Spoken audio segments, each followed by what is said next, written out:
ముందు నమస్తే తెలంగాణ చూద్దాం. పొంగులేటిని బర్తరఫ్ చేయండి అంటూ నిన్న బీఆర్ఎస్ నాయకులంతా కూడా ప్రజాప్రతినిధులంతా కూడా గవర్నర్ను కలిసి వినతి పత్రం సమర్పించారు. అంశానికి సంబంధించిన ప్రధానమైన వార్త మనకు కనిపిస్తూ ఉంది. అక్రమాలపై సిట్టింగ్ జడ్జితో విచారణ జరిపించాలని కూడా వారంతా గవర్నర్ గారికి ఫిర్యాదు చేసిన అంశం మనం చూస్తూ ఉన్నాం. అభివృద్ధిని పూర్తిగా పాతరేశారు, అధికారాన్ని అడ్డం పెట్టుకుని ల్యాండ్ మాఫియా అలాగే మైనింగ్ అరాచకాలకు పాల్పడుతున్నారని వారంతా కూడా ధ్వజమెత్తిన అంశం కూడా మనకు ప్రధానంగా కనిపిస్తోంది. ప్రభుత్వ పెద్దలే దోపిడీ గద్దలు ఖజానాను లూటీ చేస్తున్నారంటూ మండిపడ్డారు. పాలకుడు కాదు బ్లాక్మెయిల్ అన్నట్టు కూడా తీవ్ర స్థాయిలో విరుచుకుపడ్డారు. ఆర్టీఐని రూట్ టు ఇన్కమ్ అన్నట్టుగా మార్చేశారు ముఖ్యమంత్రి అంటూ కేటీఆర్ గారు తీవ్ర స్థాయిలో ధ్వజమెత్తిన అంశం కూడా మనకు కనిపిస్తూ ఉంది. రాహుల్ గాంధీ హౌస్ కమిటీ వేయాలని పార్లమెంట్లో డిమాండ్ చేస్తూ ఉంటారు. మరి తెలంగాణలో మాత్రం ఇంత దారుణాలు జరుగుతూ ఉంటాయి, ఎందుకు మౌనంగా ఉన్నారు?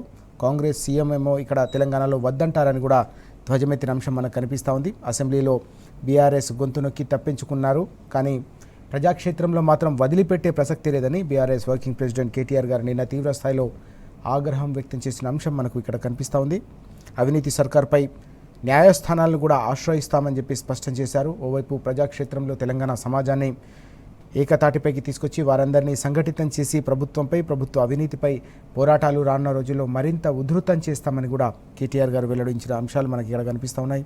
మంత్రిపై చర్యలు తీసుకోవాలని గవర్నర్కు బీఆర్ఎస్ బృందం వినతి పత్రం సమర్పించిన అంశాన్ని కూడా మనం ఇక్కడ చూడొచ్చు. వట్టినాగులపల్లిలో నేతల పర్యటన, పొంగులేటి బాధితులకు భరోసా అంటూ ఆ అంశం కూడా ప్రధానంగా కనిపిస్తూ ఉంది.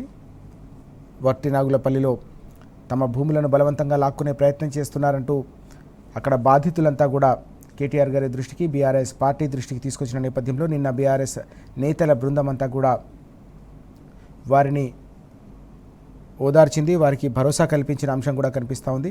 ఈ క్రమంలో వారు చేసిన ఆరోపణలు కూడా మనకి ఇక్కడ కనిపిస్తూ ఉన్నాయి. భూములు ఇవ్వకుంటే చంపేస్తామని బెదిరిస్తున్నారని ఆ కుటుంబ సభ్యులు, బాధిత కుటుంబ సభ్యులు అయితే ఉన్నారో వారంతా కూడా మీడియాతో అనేక కీలక విషయాలు వెల్లడించిన అంశం కూడా మనకి ఇక్కడ ప్రధానంగా కనిపిస్తూ ఉంది. వాటికి సంబంధించిన వివరాలు కూడా మనం ఇక్కడ చూస్తూ ఉన్నాం. మా స్థలంలోనే సజీవంగా పాతి పెడతామని బెదిరిస్తున్నారని చెప్పేసి బాధితులు తీవ్రస్థాయిలో ఆరోపించిన విషయాలు కూడా మనకి ఇక్కడ కనిపిస్తూ ఉన్నాయి. ఇక నాదర్గుల్ భూములపై కింగ్ కర్తవ్యం అంటూ వార్త, క్షేత్రస్థాయికి వెళ్లకుండా ఇంకా మల్లగులాలు పడుతున్న రెవెన్యూ శాఖ అంటూ ఈ వార్త కూడా కనిపిస్తూ ఉంది. కోహినూరు వెంచర్లకు వెళ్ళినందుకు రైతులపై ఆదిపట్ల పిఎస్లో కేసు నమోదు చేశారనే అంశం కూడా ఇక్కడ ప్రధానంగా కనిపిస్తూ ఉంది. ఇక మరో కీలకమైన అంశం, ప్రశ్నిస్తే సంఖ్యలు హేట్ స్పీచ్ బిల్లుపై దుమారం అంటూ ఈ వార్త అన్ని పత్రికల్లో కూడా మనకు ఈరోజు చూడవచ్చు. సెలెక్ట్ కమిటీకి పంపిన అసెంబ్లీ అంటూ ఈ వార్త, భావ ప్రకటన స్వేచ్ఛకు సర్కారు కళ్లెం వేస్తోందని పెద్ద ఎత్తున విమర్శలు వ్యక్తమవుతున్నాయనే అంశం ఇక్కడ కనిపిస్తూ ఉంది మనకి. చనిపోయిన వారి గురించి మాట్లాడితే కేసులు, ప్రభుత్వాన్ని ప్రశ్నించినా పోస్ట్ చేసినా కూడా తప్పేనా అంటూ సూటిగా ప్రశ్నిస్తున్న విషయం కూడా కనిపిస్తూ ఉంది. ప్రధాన మీడియాలో ఆర్టికల్స్ రాసిన అరెస్టులు, కేసులు, అరెస్టుల్లో పోలీస్ శాఖకు పూర్తి స్వేచ్ఛ అంటూ ఈ అంశం. 7 ఏళ్ల జైలు శిక్ష, 50,000 వరకు జరిమానా, రెండోసారి అరెస్ట్ అయితే గరిష్టంగా 10 ఏళ్ల జైలు శిక్ష వేసే ఆలోచన ప్రభుత్వం చేస్తోందంటూ ఈ వార్త కనిపిస్తోంది. ప్రశ్నిస్తే కేసులు వేస్తారా, ప్రజాస్వామ్యంలో ప్రశ్నించే హక్కును కాలరాస్తారా అంటూ పెద్ద ఎత్తున ప్రజలు, ప్రజాస్వామిక వాదులంతా కూడా తీవ్రస్థాయిలో అసంతృప్తిని అలాగే ఆగ్రహాన్ని వ్యక్తం చేస్తున్నారు ప్రభుత్వానికి సంబంధించిన అంశంపై అంటూ ఈ వార్త ప్రధానంగా కనిపిస్తోంది.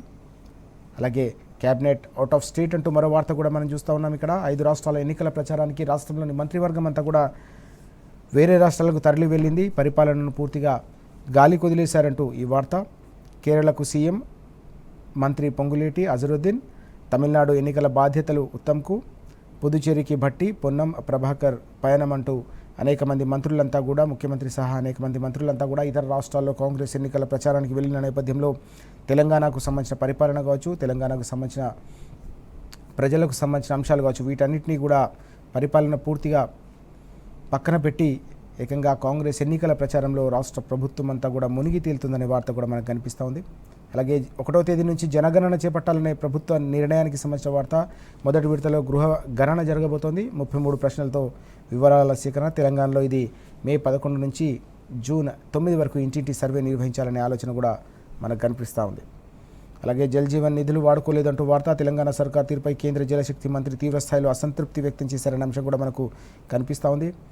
దీంతోపాటు పైసల కోసం రైతుకు మోసం అంటూ వార్త. డబ్బులు ఆదా పేరుతో ప్రభుత్వం కక్కుర్తి పడుతోంది. విద్యుత్ కొనుగోలుపై చేతులెత్తేసింది సర్కార్ అంటూ మరో అంశం కూడా మనం చూడొచ్చు. ఇక్కడ పీక్ అవర్స్లో వ్యవసాయానికి కరెంటు కోతలు పెట్టడంతో రైతాంగం తీవ్ర స్థాయిలో అసంతృప్తి వ్యక్తం చేస్తున్నారు, ఆగ్రహం వ్యక్తం చేస్తున్నారు, తీవ్ర స్థాయిలో నష్టపోతూ ఉన్నారు. ఈ క్రమంలోనే మరో 2 రైతులు ఆత్మహత్యకు పాల్పడిన బాధాకరమైన విషాదకరమైన అంశం కూడా కనిపిస్తోంది. మహబాద్ జిల్లా అలాగే నారాయణపేట జిల్లాలో 2 రైతులు ఆత్మహత్యలు చేసుకున్న సందర్భం బలవన్మరణాలు పెరిగిపోతూ ఉన్నాయి. రోజు రోజుకు కూడా రైతాంగంలో నైరాశ్యం రాజ్యం వెళ్తోంది. గతంలో ఉన్న ధీమా, ధైర్యం, భరోసా లేకపోవడం, కాంగ్రెస్ అధికారంలోకి వచ్చినప్పటి నుంచి కూడా వ్యవసాయం అంతా కూడా సంక్షోభంలో కూరుకుపోతున్న నేపథ్యంలోనే రైతాంగం తమ కష్టాలను తీర్చే మార్గం కనిపించలేక వారంతా కూడా బలవన్మరణాలకు అనేక చోట్ల పాటుపడుతున్నారనే అంశం మనకు కనిపిస్తూ ఉంది. కనీసం 500 కోట్లైనా ఇవ్వాలని చెప్పేసి ప్రభుత్వాన్ని ఈ సౌర విద్యుత్కు సంబంధించిన వ్యవహారం కావచ్చు, పీక్ అవర్స్లో వ్యవసాయానికి కరెంటుకు సంబంధించిన వ్యవహారంలో పెండింగ్ బిల్లులు చెల్లించాలని చెప్పేసి కోరుతున్నప్పటికీ ప్రభుత్వం స్పందించట్లేదనే అంశం కూడా ఇక్కడ మనం చూడవచ్చు. ఇవి ఈరోజు మనకు ప్రధానంగా వార్తలు కనిపిస్తూ ఉన్నాయి.